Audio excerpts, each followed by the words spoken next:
Alright everyone, sit down, sit down. This is your chance to become rich. You never knew your uncle, but you have heard the stories, I assume. He was one of those millionaires who achieved staggering wealth during the development of Victorian England. He was also a bit of a hermit, too focused on his business to have any friends.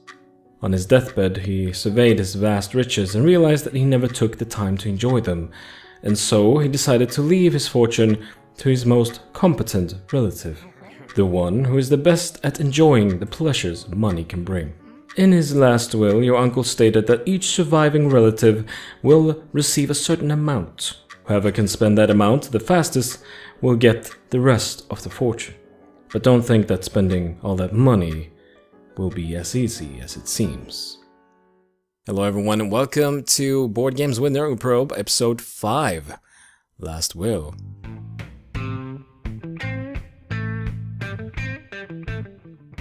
Alright, so Last Will is a worker placement game for 2 to 5 players designed by Vladimir Suchi, and it was released by Rio Grande Games in 2011. With this game, instead of explaining all the different rules and all the cards and all the things you can do, I thought I would go through a gaming round and explain that to you so that you get a better idea of how the game actually plays, instead of how each individual rule works. So the first part of a round is the setup phase. Cards that are left over from the last round are removed from the board. Yes, there is a board in front of you with revealed cards that you can actually buy or send errand boys to get for you. And these cards have four different kinds of cards. There are events, helpers, properties, and companions. Events are exactly what they sound like. They are like dinners and theaters and boat trips and different things that you can do during your turn using actions. And then we have the properties, which are buildings and farms and things that you can buy and put in front of you on your player board.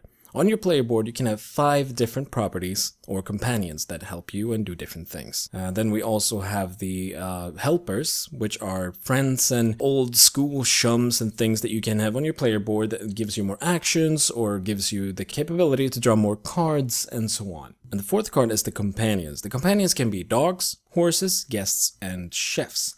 And these are things that you can bring to different events. You can put them in one of your properties or activate different things and so on and so on. So these are basically support cards to the other cards that you need to give you the chance to spend more money on the other cards. And that's what we want to do. This setup phase is something that you and the other players do together. The board actually tells you which card should be revealed. And each card revealed is at a certain spot on the board, which you can send your workers later on to pick up the card. And only one player can pick up each card, or one card from an area of cards. And this is very important, so if you're the first player, you have the biggest chance to get the good cards, like extra action cards, which are really good in this game. But how do I get to be the first player, you ask? Well, let's move on to the planning phase. So on this board, there are not only cards, but there's also a section for player order. So the first player, or the person with the first player token, will decide his part in the player order first. But the player order is not only first to last, but it also decides how many actions and how many cards you draw for that turn. So for example, if you pick the first spot so that you are the first player for that turn, you will get 5 cards, 2 workers, or errand boys, which they're called, in 1 action. If you pick the last spot, so that you're definitely the last player, you will get 2 cards, 2 errand boys, but you will get 3 actions. And this is really interesting, because sometimes you want to pick the first player part, because you really want to pick up a card first. So if you're the first player, you will be the first player to send one of your errand boys, but then it still circles around, so your second errand boy will still be after everyone else has had a chance to place his worker. But even though you get the card you want, because you get to place your worker first, you get less action than most other players, which means that you have less actions to use during the action phase and less chance to spend money. So this takes us to the third part of a round, the errand part. And this is the time when players take turn order to place their errand boys on different things on the board. So the few things that you can do with your errand boys is 1. Pick up one of the cards that you placed on the board. 2. You can go to the theater. This costs you 2 money, so you basically waste 2 money automatically. It's not the best part of the board, but if you need to, it's pretty good. You can draw 1 card from any of the 4 stacks. You can buy a new part for your player board so that you extend that so you can have more properties and helpers and so on. And you can change the values on the property market. And the reason you want to do this is so that you can control that when you buy a property, you pay extra, and when you sell it, you don't earn as much money. Because in the end of the game, even if you have no money in your bank or in your hand, if you still have properties, they are still worth money. You need to sell your properties to actually go bankrupt. So that is a really important part of this game. Even though there's a lot of money wasted in properties, you still have that in property value. So throughout the game, the property value can go down as long as you don't take care of the buildings that you put on your player board. So the value goes down and then you sell it for less than you bought it for. And that's how that works. And that is a big way to lose money in this game.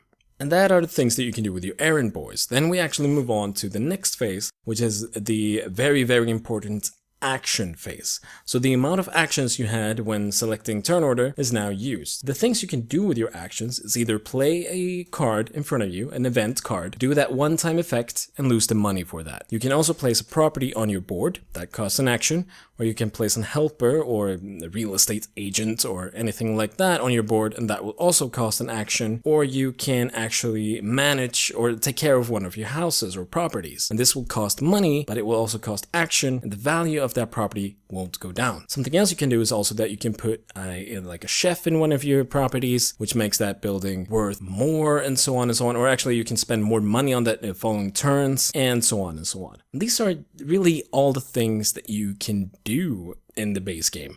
And it doesn't sound like a lot, but trust me, it's incredibly fun. So let's actually move on to my review of Last Will. So Last Will is actually one of my favorite games in my collection. It's a lot of fun to play. We don't pull it out that often, but when we do, we always enjoy it. It's always a calm, kind of fun game to play with any kind of group. It's not a complicated game. The only problem I would have with it is when you play with new players, they don't know how they should think or what they should focus on, so they kind of focus on everything, and that usually doesn't work. And there aren't a lot of paths that you can go. You can either go like hard into events and go to a lot of dinners and spend money that way, or you can go the real estate way or the properties path and buy and sell houses and so on and so on. So there aren't a lot of paths that you can take, but all paths are fun, and the fact that you don't have a lot of paths to take also means that you have to fight for the few cards that actually appear on the board, which is a good thing. You do draw a lot of cards during the setup of each turn, or during the phase in which you draw cards in the beginning of a turn. And that is kinda, I mean, I like it. I like having a lot of cards in my hand, but it feels like you always have a lot of options. And I'm not sure if that's a good thing or a bad thing for the game as a whole, because you don't really feel like you need to buy the cards on the board that often, or pick up the cards on the board that often. There's a lot of humor in this game. A lot of people already makes the joke that you always bring your horse to everything. You bring him to the dinner, you bring him to the theater. It's, your horse is probably your best friend. You've never had such a good friendly horse like you have in this game. And I think, it was probably meant to be like you take your horse to the place that you're going, like you're riding it there, but no, you're definitely trying to get him into dinner with you, and that costs extra money, obviously. It's a great little game. There's, as I said, the only problem I have is the lack of variety when it comes to paths that you can take, but it's still really fun. It's very social. You can joke around with it, and it doesn't feel so cutthroat, even though it can be. I mean, you can still, if everyone goes the same path or for the same cards, it can feel like some people are stealing stuff from you, but you're actually just having a great time. And yeah.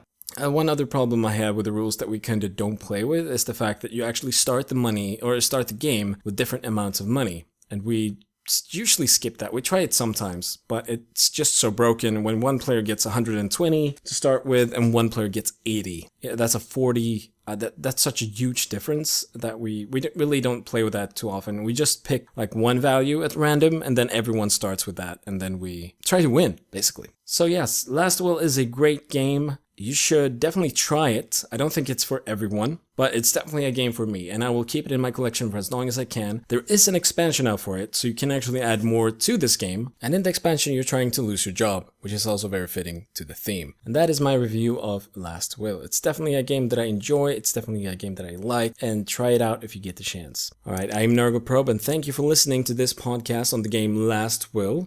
This is also a follow-up podcast on my Instagram sketch that covers the very same game, and you can find that on Instagram under the name Nurgleprobe. I will also have it in the link in the information on the site that you're listening to this on. Thanks for listening, everyone, and I hope you have a great day. Take care, and welcome back for my next podcast next week, episode 6, which will cover another new awesome board game. Take care.